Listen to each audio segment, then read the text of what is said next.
Postoji biljka koja može zadovoljiti sve ljudske potrebe, koja se može koristiti kao hrana, lijek, energant, odjeća, građevinski materijal, pa i stočna hrana. Sve to nam daje konoplja, odnosno kanabis ili najpoznatija, ali u negativnom kontekstu kao marihuana. Veliko polje konoplje nalazi se na području Dvora, pa pogledajte prilog o domaćoj konoplji.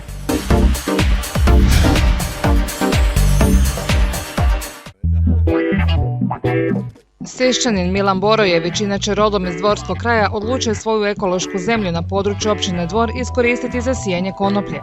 Pomalo je nevjerojatna scena vidjeti već dobro izraslu konoplju na oko 1,5 ha zemlje i osjetiti njen egzotičan miris. Ova biljka nema THC-a kao ona, nego ima svega do 0,2%. Znači to je više u ljekovite svrhe. Ovo je kanabis sativa, znači sorta Fedora 17, posađena u 6. mjesecu ove godine, naravno potpuno legalno, uz jednu hrpu papirologije koju bi svaki od nas morao zadovoljiti prema Ministarstvu poljoprivrede i svim ostalim institucijama koje su uključene u tu priču. Obzirom da ovo imanje kompletno, a i moj OPG je potpuni legalista, znači postojimo od 83. i bavimo se tako, nekim kulturama. Između ostalog, ovo je nešto najnovije. Od konoplje se može napraviti preko 20.000 proizvoda, ističe Milan. Ajmo krenuti od industrije. Plastika, dakle, temelj za proizvodnju plastike je nafta. Istu tu plastiku koja je puno jeftinija, puno kvalitetnija, biorazgradiva se može napraviti od konoplje. Sad, gdje bi bila naftna industrija da tako nešto napravimo? Papir, američka deklaracija o neovisnosti, Van Gogove slike i milion drugih poznatih stvari je napravljeno od papira od konoplje. Zašto? Zato što od 1 hektara konoplje možete dobiti papira kao da ste posjekli 4,1 hektar šume koji je star desetljećima. Sad, kad posjećete 4 hektara šume, koju ste biološku raznolikost uništili u prirodi, a ovo raste 3 mjeseca. I nakon 3 mjeseca idemo iz početka. Dakle, nema uništavanja i dobijate papir koji nije rafiniran. Dakle, nije kemijski obrađivan dalje i koji je jednak sada i za 1000 godina. Nema nikakvih promjena. Skup je, zato ga idemo raditi, ako uspijemo takvu priču. Što se tiče industrije dalje, Ford je napravio prvi auto i napravio limariju od konoplje. Imate na internetu, pa pogledajte njegovo testiranje te limarije sa sjekirom, pa se odustalo od te proizvodnje jer puno duže izdrži nego bilo koja druga limarija, obzirom da ne pozna koroziju i milion drugih stvari, a u krajnjoj liniji kad udarite negdje, znate, ono se vrati nazad i idete dalje. Vrlo jeftini materijali koji su biorazgradivi. Opet priča na prirodu, na održivost.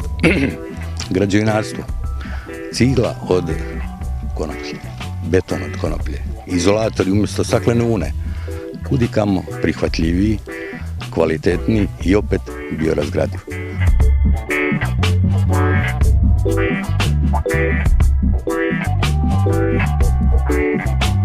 Interesantno je to što dobar dio ljudi, obzirom da je egzotična kultura, znači sa ovog prostora, se debelo interesira za proizvodnju tako nečega. Ja se nadam da će ljudi shvatiti da u principu kroz takvu kulturu, obzirom da je, skrećem s teme na temu, bivša Juga bila 5. država u svijetu po proizvodnji konoplje, da je najbliža prerada odavde bila u Petrinji, jedan dio grada koji se i dan danas zove Lanara, gdje se prerađivao lan i konoplja. Zaboravili su napomenuti tekstil, proizvodnja za tekstil. Naprave se rifle koje se nose 3 generacije. I onda je problem u tekstilnoj industriji. Kome će prodati dalje? U stvari svuda je problem nekog glomaznog kapitala. Nažalost, i onom najvećem dijelu, a to je kad je u pitanju zdravlje. Neću reći ko, ali znamo svi ko je to. Od te biljke ogromne su dobiti, a vrlo malo ulaganja. Za samu sadnju. Znači, vrlo zahvalna kultura jer ne traži nikakvu, ali baš doslovice, nikakvu primjenu nekih agrotehničkih mjera, uključujući, mineralna gnojiva, pesticide i sve ostale. Biljka koja ne pozna parazite, nametnike, bolesti, dakle, potpuno prirodna, jel, po tom pitanju.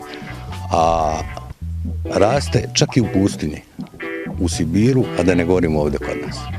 Troškovi su relativno mali naspram ostalih kultura za samu sadnju, a rezultati su vrhunski. Odnosno vidjet ćemo i kad završi ova godina. Jel? Raste u tlimima vrlo siromašnim kao što je ovo moje, s tim što njen korijen ide nekih čak i do 2 metra u dubinu. Dakle, u ono područje koje u nijednom obliku, bilo kojom obradom tla ne možemo razrahliti ili zaživjeti neki biljni ili ne znam životinski ili neki mikrobiosvijet unutra. Dakle, kao poboljšivač tla je nešto savršeno. Konopljino vlakno, sjeme ulje od velike koristi i ljekovitosti. Koje je to izvor nekih 20-ak aminokiselina i to onih esencijalnih koje unosimo putem hrane u naš organizam jer ga on ne pravi. A današnji način ishrane je priča za sebe. I nedostatak takvih kiselina u tako prirodnom obliku je kod svakog pojedinca nažalost vrlo izražen. Jel?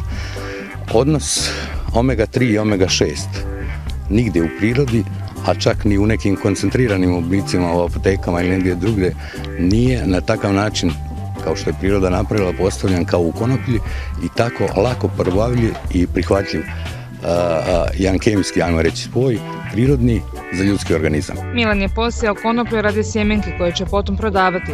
Od njih će se hladnim prešanjem proizvoditi ulje.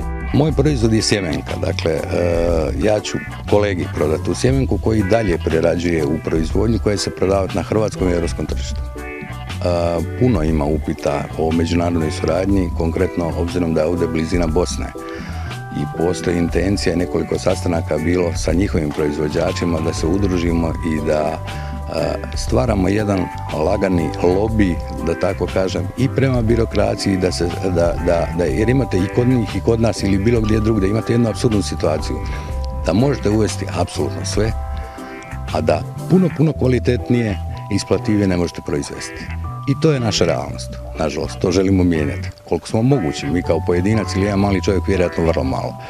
Ali više ljudi, više zna, više može. Jel? A rezultat cijele te priče i želja je u stvari podizanje ukupne ove površine, znači općine Dvora kad govorimo, jer ovdje smo, koja je, eto, zahvaljujući ili nažalost tim vremenima iza nas ima jedan bitan element, a to je taj dio zemaljske kugle koji je Bogom dan za ekologiju. I sad bi bilo apsurd, znate, odavde je prva tvornica, prvi dimnjak industrijski je 50 km zračne linije. Mislim, šta dalje reći.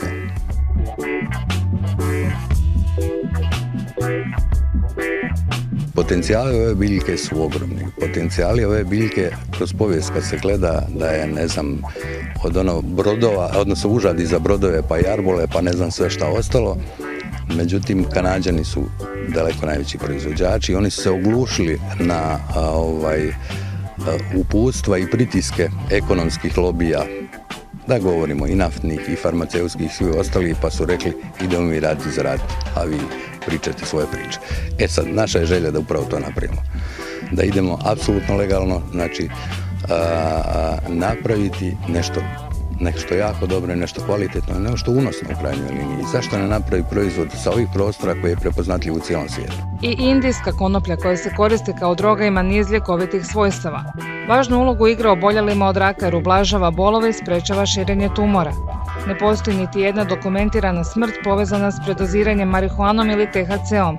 Nije dokazano da uzrokuje fizičku ovisnost, a čak i po pitanju psihičke ovisnosti duhan je opasniji. Lako dostupni alkohol je štetniji od marihuane. Može se reći da je konoplja najljekovitija biljka svijeta, no farmaceutskoj industriji čini se nije važno zdravlje ljudi, već isključivo profit.